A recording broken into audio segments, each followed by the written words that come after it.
It is the calm before the storm here in Florida. And I think we are living through a somewhat unique, politically historical moment in that, well, for one major party, nobody wants to win the presidency, including the nominee. Yeah, I don't think Kamala Harris wants to win. I think she's maybe in the beginning when it was Brat, she thought, yeah, I could do this. I could be president.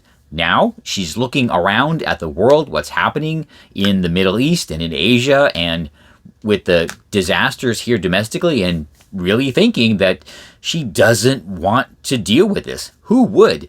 But the crazy part is, I mean it, there are no Democrats that want her to win.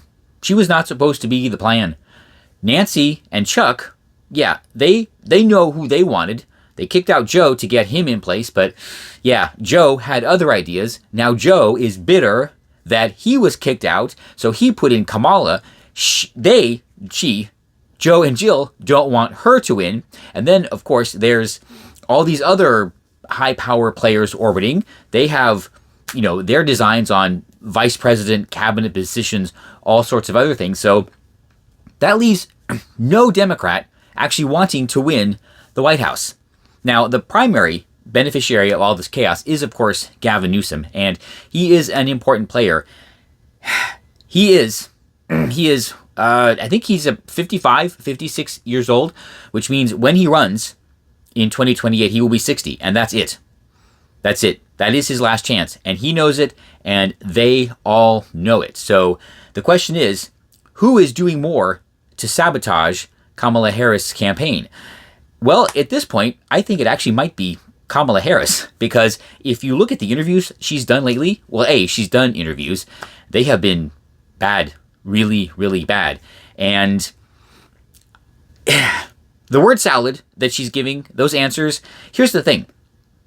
She's been doing this for a long time. She's very practiced at it. Now, they might sound good to a lot of people. In fact, on X, I've seen two clips from this interview. People praising her brilliant answers and how she's forcibly taking charge of the campaign and going to lead herself to victory and whatever. Okay, here's the thing. I can see how those answers would satisfy or would sound impressive to the leftist mind. And we'll talk more about that later. But the other 70% of people are going to hear those and think, what? Yeah. The trick for all of these people is to, well, especially Kamala, is to lose without making it seem like any of them want her to lose, which means they can't conspire, they can't tell anybody, because nobody's going to risk the tell-all book coming out. This is going to get very, very interesting when you have a situation where nobody in one of the major parties wants their candidate to win, including the nominee. So Kamala, you know what? If this is your plan, if your plan is to just sneakily lose the election, take a 2-year world cruise, and then waltz right into the California governor's mansion, yeah, I think it's brilliant. Absolutely brilliant. And come on, for a Democrat, that is probably the best job in the world. You get all the benefits of being essentially a head of a major state on the world and domestically, but none of the headaches of being president of the United States.